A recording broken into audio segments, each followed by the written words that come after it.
और देखिए, दिल्ली में आज मध्य प्रदेश कांग्रेस की अहम बैठक होने जा रही है। सभी विधायक इस वक्त कांग्रेस दफ्तर पहुंच चुके हैं।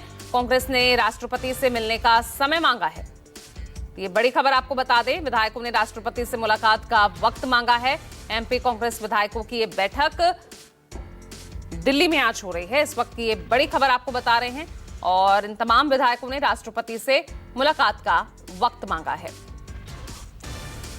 तो दिल्ली में आज एमपी कांग्रेस के तमाम विधायकों की ये अहम बैठक होने जा रही है और राष्ट्रपति से मिलने का वक्त मांगा है।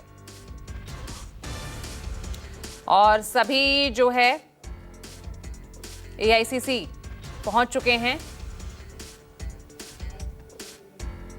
और ज्यादा जानकारी के साथ वरिष्ठ सहयोगी संजीव त्रिवेदी बने हुए हैं। संजीव, एमपी कांग्रेस की आज दिल्ली में ये बैठक राष्ट्रपति से मिलने का वक्त मांगा है। यहाँ देखिए, आज दिल्ली में एक राजनीतिक घटनाक्रम है और एक अदालती।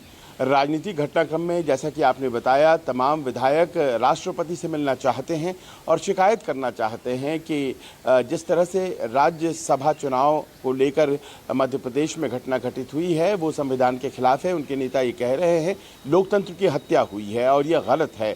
आप जानती हैं कि 3 सीटें थी, वहाँ पर तीनों पर भारतीय जनता पार्टी विजय हो गई है, क्योंकि जो चैलेंजर मीनाक्षी नटराजन के रूप में कांग्रेस के उम्मीदवार के तौर पर थी, उनका तो नामांकन ही रद्द हो गया। लिहाजा अब तो वहाँ पर जितने भी लोग जिन्होंने अपना पर्चा भरा था उन सब के सब विजेता घोषित कर दिए गए और इस तरह से भारतीय जनता पार्टी के ही तीनों जीत गए, जबकि भारतीय जनता पार्टी के पास मात्र 2 उम्मीदवारों को राज्यसभा तक पहुंचाने की ताकत थी। विधायक उनके उतने ही थे। लिहाजा कांग्रेस के पास ये दलील है कि पहले तो आप वोट चोरी कर लेते थे, अब आपने एक तरह से सीट चोरी कर ली है। ये शिकायत है जो कि राजनीतिक स्तर पर वो राष्ट्रपति के पास जाकर के कहना चाहते हैं। लेकिन वहीं दूसरी तरफ सुप्रीम कोर्ट में अब से कुछ देर में सुनवाई होनी है और इसी मामले पर मीनाक्षी नटराजन ने सुप्रीम कोर्ट का दरवाज़ा खटखटाया है। मीनाक्षी नटराजन का ये कहना है कि जिन मामले में हमारा नामांकन रद्द किया गया है वो मामला हमारे खिलाफ बनता ही नहीं है। दरअसल जो मामला बनाया गया है पूजा, उसके तहत कहा गया है कि तेलंगाना का एक ऐसा मामला है जो कि आपने मेंशन नहीं किया, जिसमें आप रिस्पोंडेंट नंबर 4 हैं, तो आप पर कंसीलमेंट ऑफ फैक्ट्स यानी कि तथ्यों को छुपाने की का जो अपराध होता है वो बनता है। साथ ही साथ आपका एफिडेविट जो था वो इनकम्प्लीट था, आपका पर्चा इनकम्प्लीट था और सबसे बड़ी बात यह है कि जब आपको मौका दिया गया कि आप इसे पूरा कीजिए तो आप उसे पूरा भी नहीं कर पाई, लिहाजा आपका पर्चा हम रद्द करते हैं। इस फैसले के खिलाफ रिटर्निंग ऑफिसर का जो फैसला था, यहाँ सुप्रीम कोर्ट में कल अर्जेंट मेंशनिंग के लिए कांग्रेस पार्टी की तरफ से अभिषेक मनु सिंघवी वरिष्ठ अधिवक्ता ने कहा और उन्होंने कहा कि इसे केवल त्वरित रूप से सुना ही नहीं जाए बल्कि एक लाइन का एक आदेश भी पारित किया जाए। और उनकी मंशा ये थी कि वो कोर्ट से एक राहत प्राप्त करे कि जो फैसले वहाँ पर किए जा रहे हैं 3 सीटों को लेकर मध्य प्रदेश में, उस पर रोक लगाई जाए और वहाँ रिजल्ट्स डिक्लेयर नहीं हो।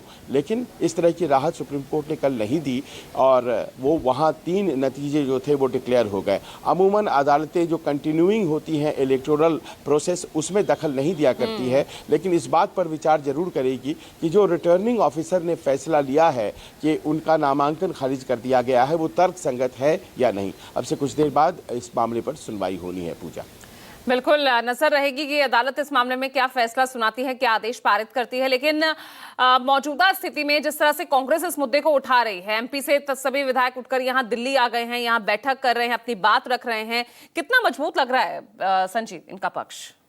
भाई सीट तो हाथ से निकल गई।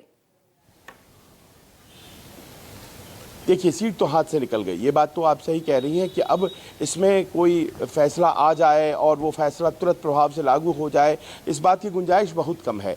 जो एक बार चुनाव में सीट निकल जाती है वो निकल ही जाती है, बाद में मान लीजिए आप सही भी साबित हो जाते हैं तो उसका क्या। लेकिन ये ज़रूर है कि इस एक मुद्दे ने पूरे मध्य प्रदेश कांग्रेस को आंदोलित कर दिया है और वो तमाम विधायक, इस वक्त उनकी संख्या 62 है, वो सब के सब इस बात को लेकर आहत हैं और उन्हें ये लग रहा है कि अगर आज की तारीख तारीख में कुछ नहीं किया गया तो अगले साल जो चुनाव होने वाले हैं, माफ़ करें 2028 में जो चुनाव होने वाले हैं, उस वक्त हमारी विधायकी की सीटें भी कुछ इसी तरह से हमसे छीन ली जाएंगी।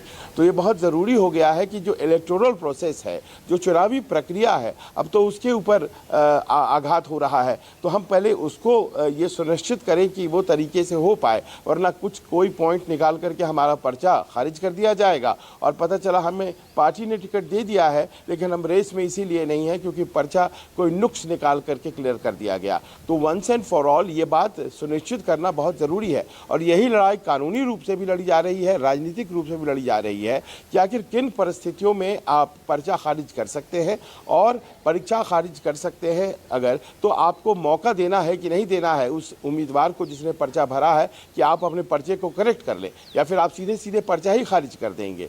तो ये तमाम ऐसे प्रश्न हैं जो कि आशंकाओं के तौर पर इस वक्त वो तमाम विधायकों के मन में है जो दिल्ली पहुंचे हैं और उन्हें लगता है कि जो प्रोसेस का पार्ट है, जो प्रक्रिया का पार्ट है, उसे सुनिश्चित होना बहुत ज़रूरी हो गया है और इसमें सुप्रीम कोर्ट के दखल की भी ज़रूरत है, इसमें राष्ट्रपति के भी दखल की ज़रूरत है। मुझे बताया ये गया है कि इस पूरे मसले को आने वाले दिनों में जब सत्र चलेगा, मानसून सत्र संसद का, उस वक्त भी पुरजोर तरीके से उठाया जाएगा और ये मांग की जाएगी कि आप इस तरह से खारिज करके सीट को आप जो छीन लेते हैं, ये संभव नहीं है क्योंकि संविधान इस बात की इजाज़त नहीं देता। अब कितना सफल हो पाती है हंगामा खड़ा करने में कांग्रेस, देखते हैं कितनी सफलता यहाँ कांग्रेस को मिलती है। बहुत बहुत शुक्रिया आपका संजीव इस तमाम जानकारी के लिए।